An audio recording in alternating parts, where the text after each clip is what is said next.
আসসালামু আলাইকুম ওয়া রাহমাতুল্লাহি ওয়া বারাকাতুহু। সম্মানিত পেয়ারা হাজিরিন, আজকের এই ভিডিওতে আমি আপনাদের সাথে আলোচনা করব দুরুদে সাইফুল্লাহ। অর্থাৎ সাইফুল্লাহ অর্থ হচ্ছে আল্লাহর তরবারি। তো এই দুরুদটা আজকে আপনাদের সাথে শেয়ার করছি আমি, মুফতি জুবায়ের বিন ইমাম। বরাবরের মতো আমি আপনাদের সাথে এই দুরুদগুলো নিয়ে আগেও আলোচনা করেছি, এখনো করলাম।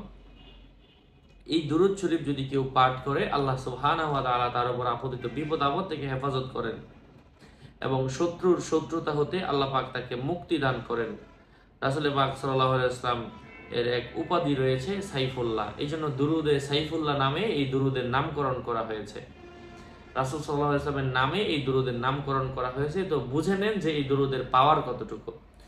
যাই হোক, সম্মানিত পেয়ারা হাজিরিন, আমি আপনাদের সাথে যুক্ত আছি আমি, মুফতি জুবায়ের বিন ইমাম। আমার ভেরিফাইড চ্যানেলের ডিসক্রিপশন বক্সে ক্লিক করলে আমার পেজ এবং আমার আইডি আসবে। এর বাইরে অন্য কোনো পেজও নাই, আইডিও নাই। সাবধান, আমার নাম আর ছবি থাকলে ওইটা আমি না। প্রত্যেকটা ভিডিওতে আমি আলাদা আলাদা সাবধান করি, সতর্ক করি। বারবার বলার পরেও যদি কেউ সাবধান না হয়, এটা এবার কিন্তু আমি নিচ্ছি না। যাই হোক, সম্মানিত পেয়ারা হাজিরিন, এই জন্য আপনারা দুরুদ যে যত বেশি পড়বে তত ভালো। যার যত বিপদ মনে হবে, যার যত ধরনের শত্রুতা মনে হবে, সে তত বেশি পরিমাণের পড়বেন। যাই হোক, দুরুদটা হচ্ছে আল্লাহুম্মা সাল্লি আলা সাইয়্যিদিনা মুহাম্মাদিন সাইফুল্লাহিল কাতিঈ ওয়া আলিহি ওয়া সাল্লিম।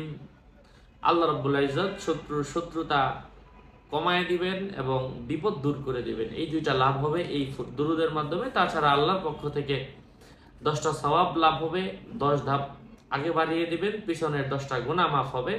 এবং রাসূল পাক সাল্লাল্লাহু আলাইহি ওয়াসাল্লামের কাছে একবার দরুদ শরীফ পড়লে এর সওয়াব এবং আপনার নাম এবং আপনার বংশ পরিচয় সহ ফেরেশতারা রাসূল সাল্লাল্লাহু আলাইহি ওয়াসাল্লামের কাছে পৌঁছে দিবেন।